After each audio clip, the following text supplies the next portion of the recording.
प्रसूनावृतं वस्तु प्रस्तुतवेन्नादरि निर्वाणनिराकुलं त्रस्तनिवर्तनविरुद्धोगीश्वरसावतम् अस्तन्यस्ततापोर्मुखिलो दानं किशोराभिः श्रीविभूषितकरानवनीरदावा पीताम्बरारुणविमलादरुषा पूर्णेन्द्रसुन्दरमुखादरनिर्मलतेजा कृष्णात्पदं किमपि तत्त्वमन्यजाने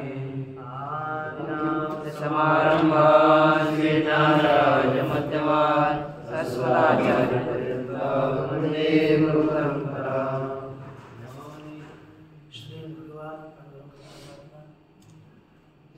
श्री महाराज जगद्गुरु तुकाराम महाराज, शांति ब्रह्म यथार्थ महाराज इत्यादि सर्व संतों की अलौकिक हेतु की अकारण करुणा ईश्वर कृपा से श्रीमद् भागवत के एकादश स्कंध के 11वें अध्याय का विचार करते हुए 28 श्लोकों तक विचार हुआ और कल उद्धव जी ने भगवान परमात्मा के आगे प्रश्न पूछा कि हे प्रभु, किस प्रकार का साधु आपको उत्तम रीति से मान्य है? उत्तम श्लोक, किस प्रकार का साधु आपको मान्य है? किस प्रकार की तेरे विषय में आदृत भक्ति करनी चाहिए, आपको सम्मत है, ये बताए। तो उसी का प्रतिपादन करने के लिए भगवान परमात्मा आगे कहते हैं। श्री भगवान वाच कृपालोरकृतद्रोह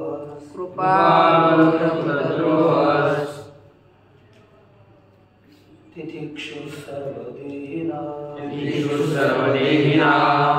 सत्यसारो नवद्यात्मा समस्तरोपकारकः।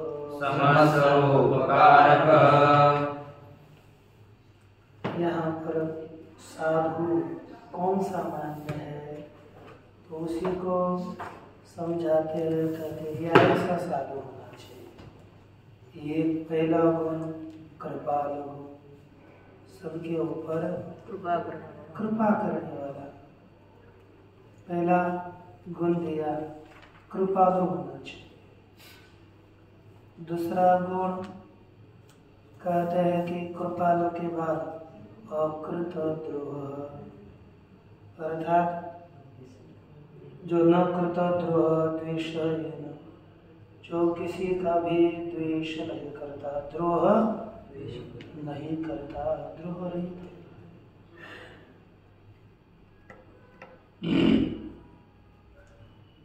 अच्छा, पुनः तितिक्षु सर्वदेहिनां, सभीयों का तितिक्षा करने वाला। तत्पश्चात सत्य सार वाला, सत्य रूपी बल वाला भगवान को पसंद है। सत्य बोलने वाला, झूठा बोलने वाला भगवान को पसंद नहीं है। अनवद्यात्मा, असूयादि रहित मन है जिसका, ऐसा। समः, समान। सर्वोपकारक, सबके ऊपर उपकार करने वाला, ऐसा आत्मा होना चाहिए, है ना। तत्र त्रिंशत् लक्षणैः साधु निरूपयते। ठीक है, 30 लक्षणों के द्वारा साधु का निरूपण करते हैं। पहला लक्षण है ना, कृपालुरिति पंचमी। 30 लक्षण कितने श्लोकों में? 5। कृपालु इत्यादि 5 श्लोकों के द्वारा 30 लक्षण वाले साधु का कथन करते हैं। पहला लक्षण कृपालु बताया। कृपालु अर्थात पर दुखा सहिष्णु, दूसरों के दुख को सहन करना। माने ऐसे नहीं कि दूसरों ने मारा और अपने ऊपर आया फिर उस दुख को सहन नहीं करता, ऐसी बात नहीं। अर्थात दूसरों को दुख हो गया तो इसको ही परेशान, तो इसको ही दुख होता है। ये पहला गुण है। जेने आपनाशी हुए दुख ते परासी न करगे निषेक, जेने आपनिया हुए सुख ते करिय आवश्यक प्राणी माता। कवि संख्या 33।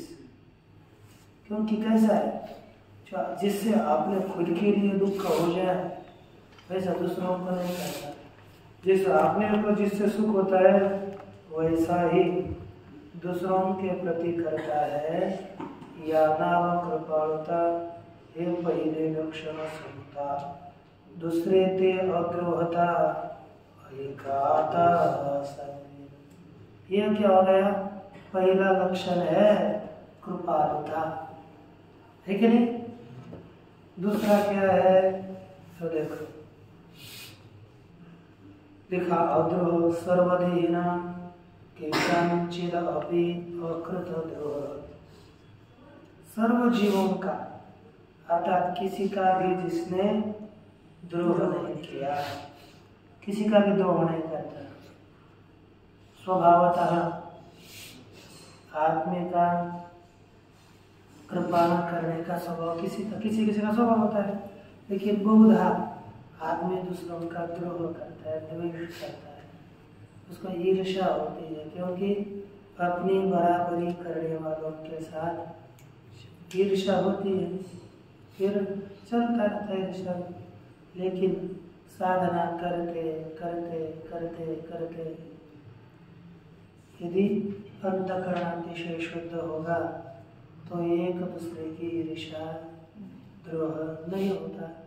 जैसे आपने पढ़ा होगा, आपने वेदांत सागर में भी, विचार सागर में भी है कि वेदांत सागर में प्रारंभ पढ़ा के भरुचु की कथा बताई। तो भरुचु अपने सभी मंत्रियों के साथ राजा का काम करता था, मुख्य प्रधान। तो वही राजा को प्रिय हुआ तो अन्य मंत्रियों को उसके विषय में ईर्ष्या भई। तो ईर्ष्या होती है, लेकिन अंतःकरण अपना शुद्ध हो जाएगा, निर्मल होगा, तो किसी के विषय में द्रोह ईर्ष्या ऐसी नहीं होती। इसलिए देखो भजन, क्योंकि ये अपने जीवन के घातक है। ये किसी का लेना देना है, किसी का किया न किया वो अर्थ अपने को अलग है, लेकिन अपने कल्याण के लिए ये दोष हटा नहीं। साधु बनना है ना, तो हमें ये गुणों को निकालना है। हमें कोई साधु बोले ये मुख्य नहीं, भगवान हमें साधु बोले ये भगवान के लक्षण में हम है क्या है, तब हम अच्छे हैं, नहीं तो नहीं। क्या कहते हैं पद में? नाथ महाराज ने इसके विषय में क्या लिखा कि इसको क्या कहते हैं? अकृत द्रोह। इस पद का बताते हैं। देखो 2-3 भूमि आ गई है कि दयालु शरणागता ती प्रतिपालनीय द्रोहता, बोधि भगवंत देखता द्रोहाची वार्ता निमारी। द्रोह कब निवृत्त होगा? सभी प्राणी मात्रों में भगवान है ऐसी भावना होगी। तो देखो व्याघ्र सर्पादि ध्यानसी कदा द्वेषनुपजे ध्यानसी, जरी देवादेवद्रवासे तरी द्वेषासे करेना।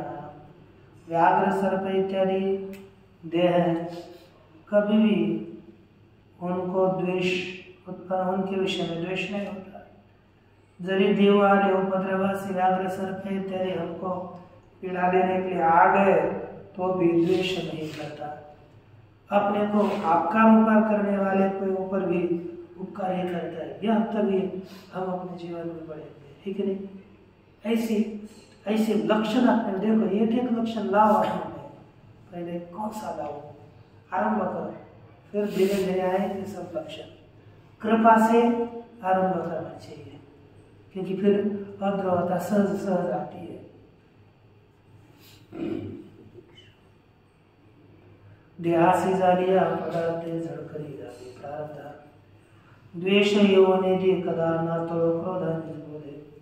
कहते हैं कि देह के जिसने आ गए है ना, हम चले गए सो रोहित महाराज को एक प्रसाद दे दिया, तो रोहित महाराज को प्रसाद देने का रोहित का हुआ क्या बोलेगा, क्या करे स्वामी जी, कुछ नहीं ऐसे ही मारते रहते हैं, क्या हमें बहुत खराब आदमी है ना। ऐसा यदि बोलेगा तो क्या उत्पन्न होगा, और किसी ने मार भी दिया तो क्या करेगा, ये मेरा प्रारब्ध था, प्रारब्ध से मुझे प्राप्त हो गया है, उसका क्या दोष, उसने मेरे प्रारब्ध ने उसको प्रेरित किया।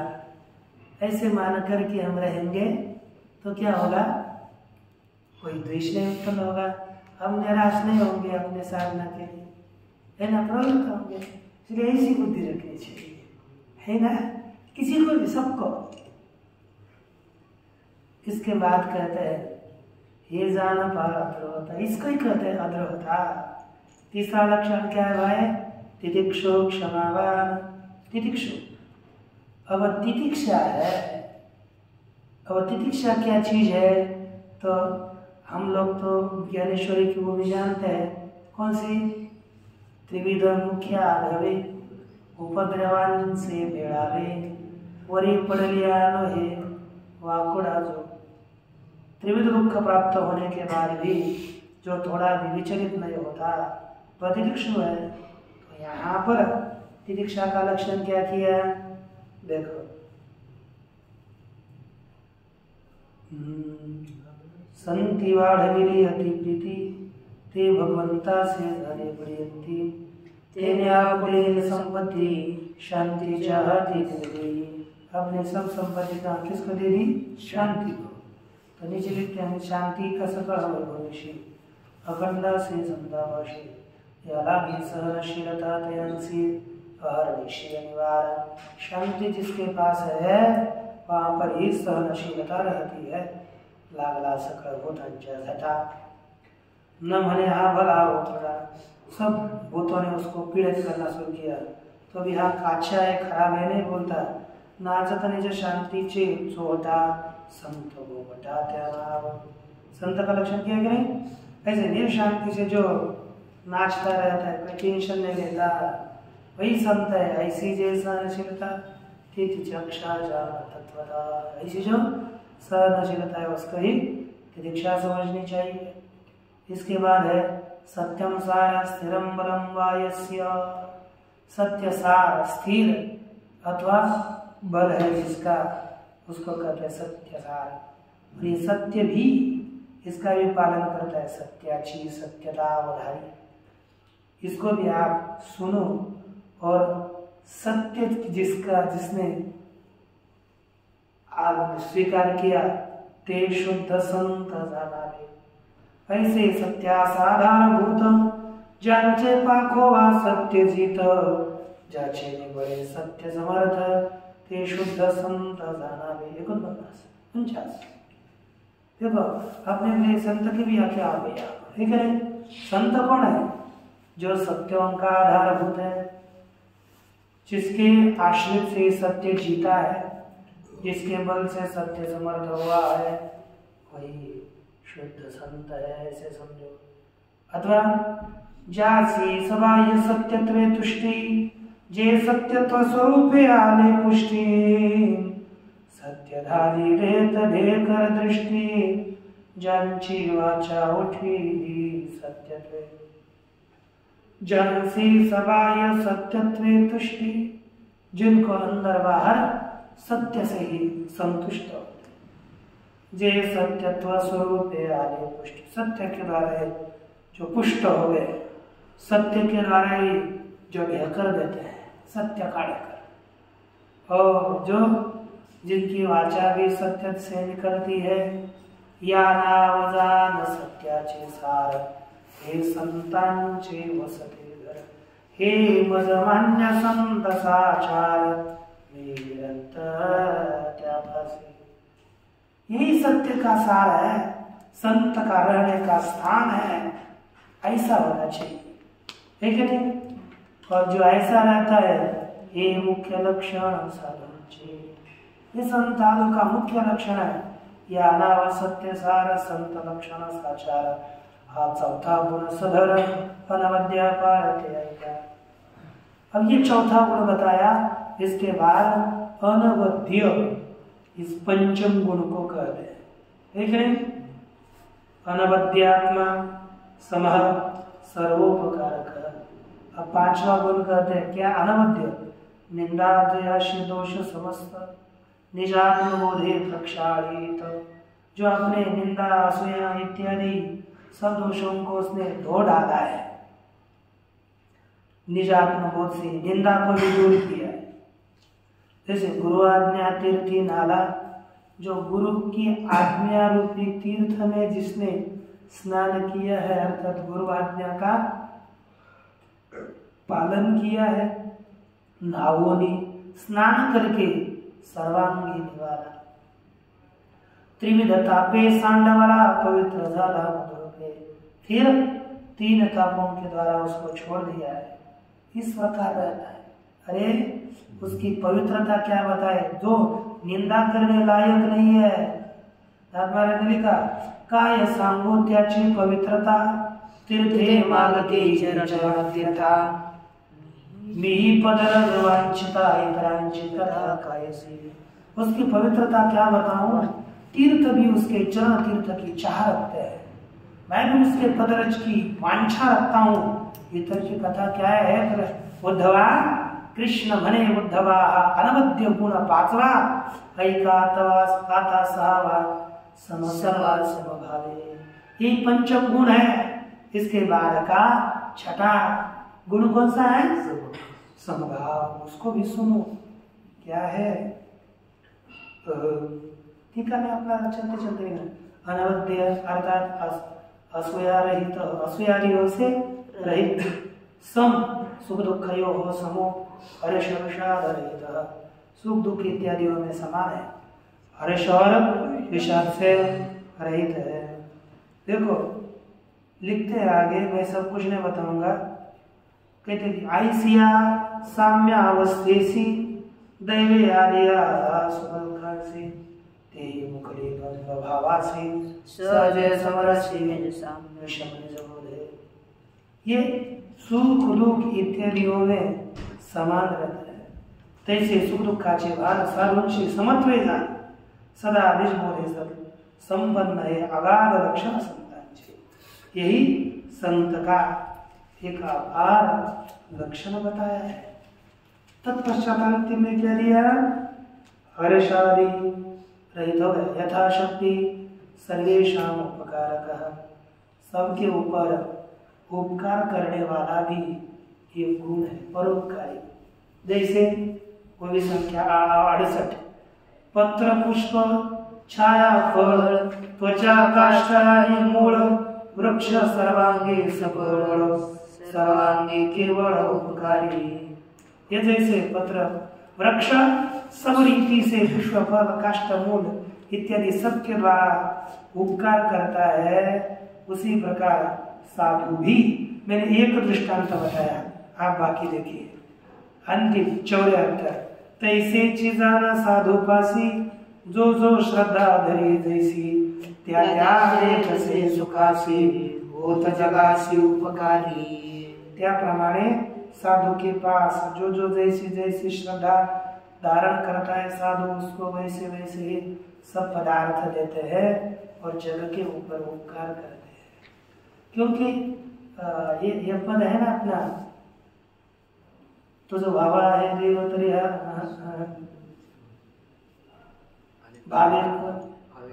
भावे गावे गीत शुद्ध करुणिया चित्त, तो जो भावा है देव तरिहा सुलभ भाव। ये जो अभंग है ना, तो यहाँ पर जो सिद्ध की संतों के लक्षण है, साधकों के लिए वही साधन है प्राप्त करने के लिए भगवान को।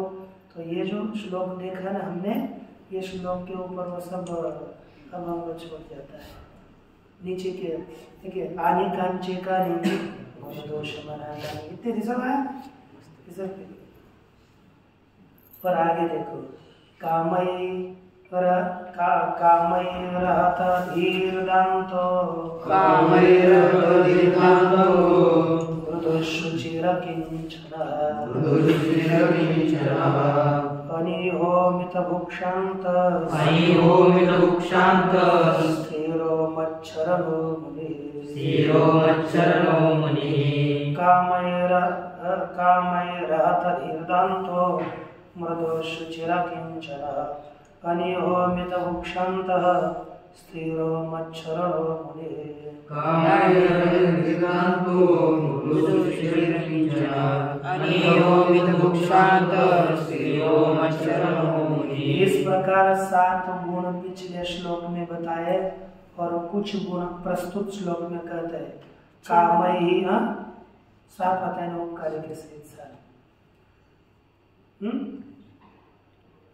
देखो समय काला गुण है। देखो कृपालु 1 आकृत 2 तितिक्षु 3 सर्वदेहिनां च तितिक्षु 3 सत्य सार 4 अनवद्यात्मा 5 समः 6 और सर्वोपकारक 7 है ना 6 नहीं।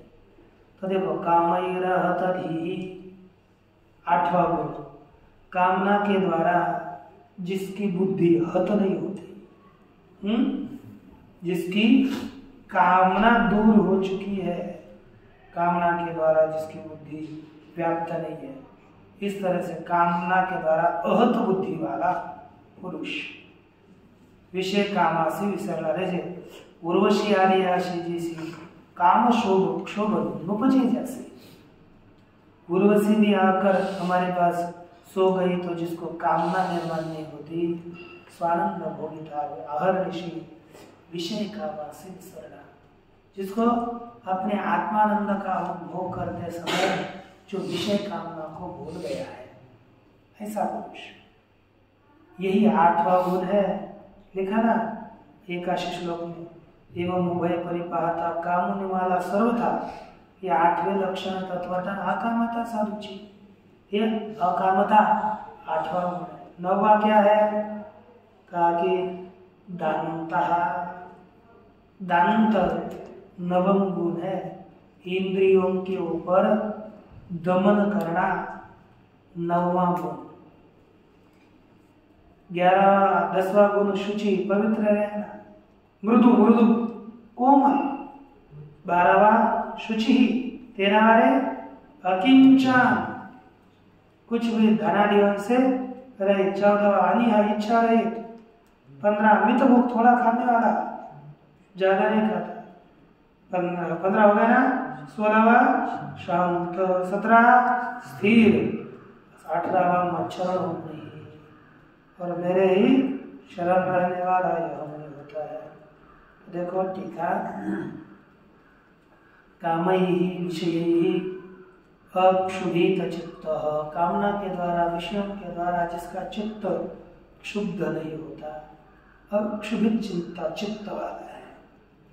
दूसरा दांता अर्थात संयत बाह्येंद्रिय जिसने बाह्य इंद्रियों को जीत लिया है ना वही कहता है बाह्य सावधानी अंतर्निमिता तेची बाह्य इंद्रिय नियामकता जीविका किसी शिकवन देता सोना सर्वथा चढ़ेगा में है कि नहीं।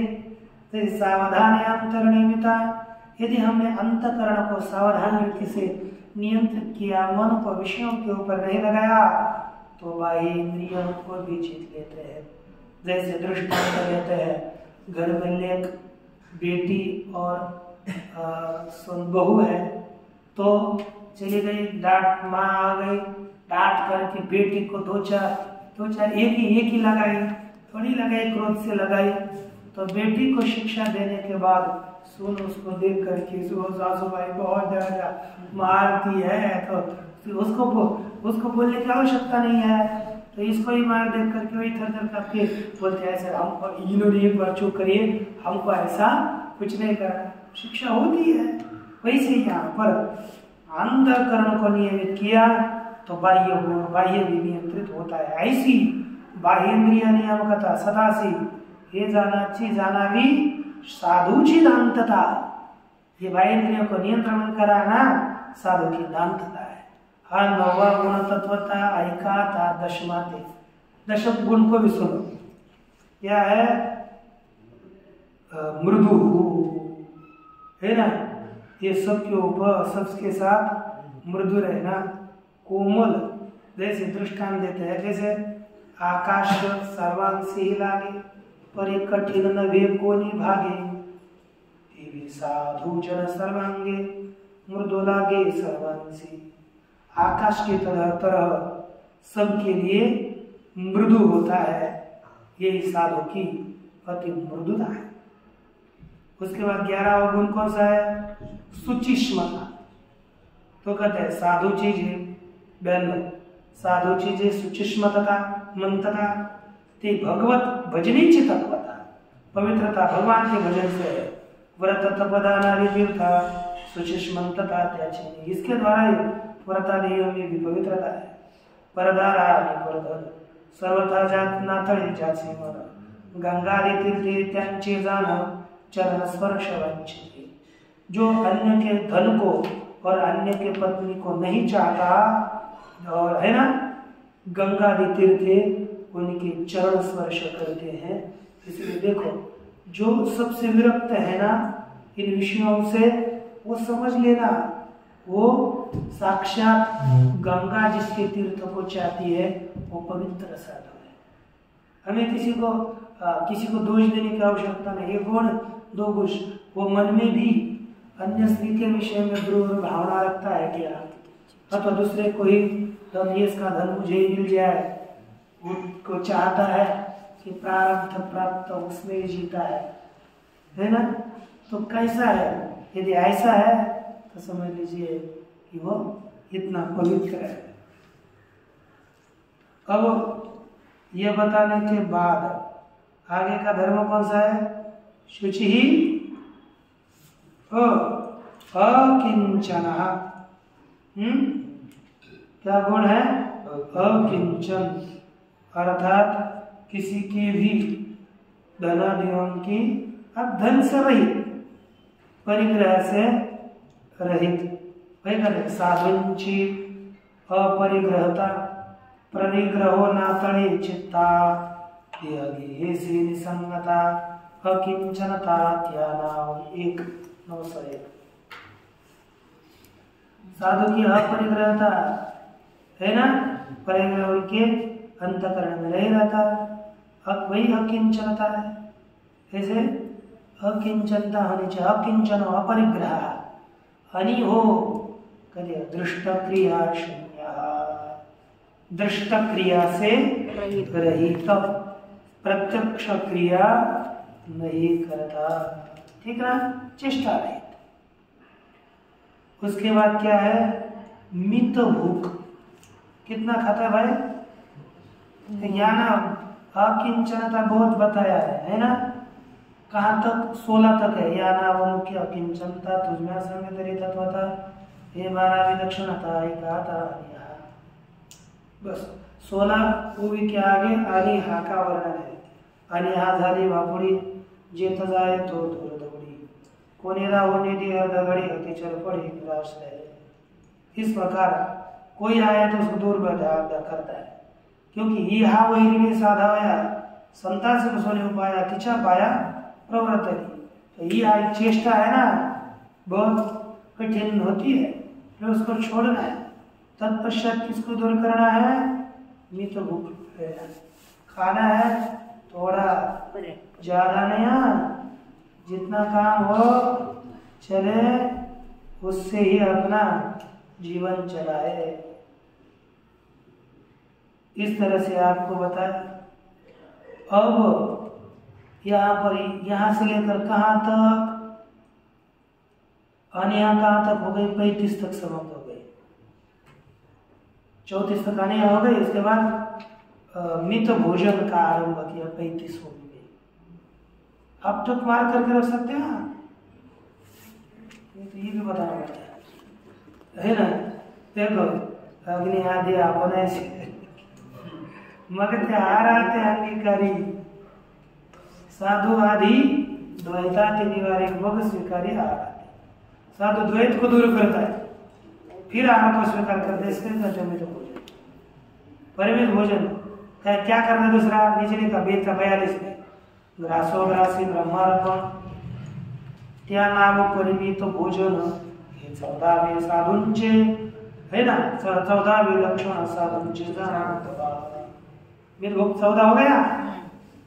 शांत 15 सब विकार से शांत हो जाता है, उसको कहते हैं शांत। यह एक धर्म। उसके बाद क्या है, मैं वो लिखता हूँ।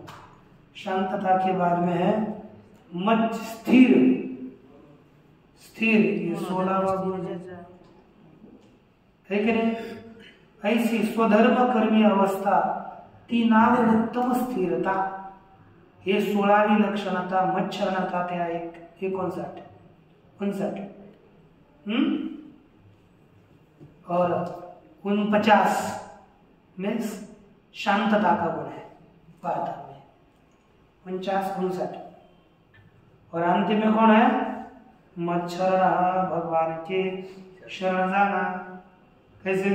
सरिता सागरा शरण आली 60 ते सौर सोनी सिंधू झाली, समर सोनी सिंधू झाली तैसी मज शरण जी वृत्ती आली ते पावनी दशा माझी। वैसे ही मुझे जो शरण आ गया वो तो मेरी ही स्थिति को दशा को प्राप्त हुआ। लवन जीवन आले शरण ते तत्काळ झाले जीवन, तैसा अनन्य मज हो शरण तोच मी जान हो ठाके। है ना, जो लवन जैसे पानी में गया तो तद्रुप होता है, वैसे भगवान को शरण जाने पर तद्रुप होना चाहिए, ये भगवान को शरण होना है। इस तरह से हमें जाना है। और अंतिम में कहा मुनि मननशील, एक लक्षण है मननशील त्याग, ऐसा हो जाए। और लेते अब टीका में अपना कहाँ तक आ गया था? मित भूख लगवार शांत नियत अंतकरण वाला, अंतकरण में जिसने नियंत्रण किया है, स्थिर स्वधर्म में स्थिर है, मच्छरणा मुझे जो शरण आया, मदे का आश्रय मेरा ही जिसने एक आश्रय किया है, ऐसा मननशील मुनि। अप्रमत्तो गभीरात्मा धृतिमान जित शरगुणः अमानी मानदः कल्पो मैत्र कारुणिकः कवि। इस तरह कितने गुण हो गए भाई? 18। अब देखो मननशीलता क्या हो गया? 18 गुण ना। अब आगे 19वां अप्रमत्त अप्रमादी, सावधान रे, अभ्यास के इत्यादि किसी में प्रमाण नहीं करना। गंभीर आत्मा अर्थात निर्विकार, जैसे ऊपर पानी होता है ना, हिलता है, ऐसा ऊपर पानी बहुत हिलता है और गंभीर कितना बहुत हिलता नहीं, ऐसा निर्विकार आत्मा करना होता है। धृतिमान जो धैर्यवान है, जित षड्गुणः जिसने 6 गुणों को जीता है, अमानी स्वयं किसी से मानना चाहने वाला है, मानदः लेकिन दूसरों को मान लेता है, कल्पहा कल्प माने दक्ष, दूसरों को ज्ञान देने में दक्ष, मैत्र ऐसा करुणा वाला है, ऐसा कवि है। ये 18 और ये कितने हो गए? 1 2 3 4 5 6 7 8 9 10, कितने हो गए? 28। और हमें कितने बताए जा रहे थे सब गुण? 20। तो दो ही रह गए क्या? देखेंगे। कहते हैं कि सावधान होनी चाहिए, यही अप्रमादी का लक्षण है। अप्रमत्त सावधान, गंभीर आत्मा निर्विकार है। गंभीर आत्मा से क्या बताया? निर्विकार माने विकार से रहित होना। अच्छा, उसके बाद कौन सा गुण है? गंभीर आत्मा में धृतिमान, धृतिमान विपदी अपि अकृपण, संकट आ गया यह है ना। अमानी, अमानी का अर्थ क्या है? पहला धृतिमान, विपदी अपि अकृपण, विपत्ति में जो भी कृपण नहीं रहता। जित षड गुण, जिसने 6 गुणों को जीत लिया है। क्षुत पिपासे शोक मोह जरा मृत्यु शरोमय, एते जिता एन स, जिसने क्षुधा पिपासा शोक मोह जरा मृत्यु ये 6 उर्मियां जिसने जीत ली है। अमानी, अमानी अर्थात न मानाकांक्षी, जो मान की आकांक्षा नहीं करता। अन्यभ्य मानदः, दूसरों के लिए मान देने वाला। कल्पः परबोधने दक्ष, दूसरों को बोधित करने के लिए जो दक्ष है, चतुर है। मैत्रो अर्थात अवंचक, कारुणिक अर्थात करुणया प्रवर्तमान, करुणा से ही जो सबके सब में निरंतर प्रवृत्त होता है। लेकिन मानो न दृष्ट लोभ है, न दृष्ट के लोभ से जो प्रवृत्त नहीं होता कभी ही, अर्थात यथार्थ ज्ञानी सम्यक ज्ञानी। आज्ञा एवं गुणान् दोषान्, मयादिष्टानपि स्वकान्, धर्मान् संत्यज्य सर्वान्, भजेत् स सत्तमः। मया भगवता, है ना, मया आदिष्टान गुणान् दोषान् आज्ञाय स्वकान् धर्मान् संत्यज्य, यह स्वकान् सर्वान् धर्मान् संत्यज्य यह मां भजेत् सः सत्तमः। मया आदिष्टान गुणान् दोषान् एवं आज्ञाय, मैंने बताए हुए गुण और दोषों को इस प्रकार जान करके, भगवान ने बताया गुणों को भी जान करके दोषों को भी जान करके। स्वकान, यह स्वकान सर्वान धर्मान सत्यज्य, जो अपने सभी धर्मों का त्याग करके मां भजे, मेरा भजन करता है, सह सत्तम, वह सज्जनों में श्रेष्ठ उत्तम है, श्रेष्ठ है। यथोति का मया वेद रूपेण आदिष्टा, कैसे वेद रूप से बताए हुए स्वधर्मान संत्यज्य, अपने धर्मों को त्याग करके, यो मां भजे, जो मेरा भजन करता है, सो अपि एवं एव पूर्वोक्तवत् सत्तम, वह भी पूर्व की तरह ही सत्तम है, उत्तम है। किम अज्ञानात् नास्ति, वाक्याद्वा ऐसे है क्या? अज्ञान से नहीं अथवा वाक्य से नहीं है? आस्तिक क्या देगा? किम अज्ञानात् नास्तिक्याद्वा, अच्छा क्या अज्ञान से अथवा नास्तिकता से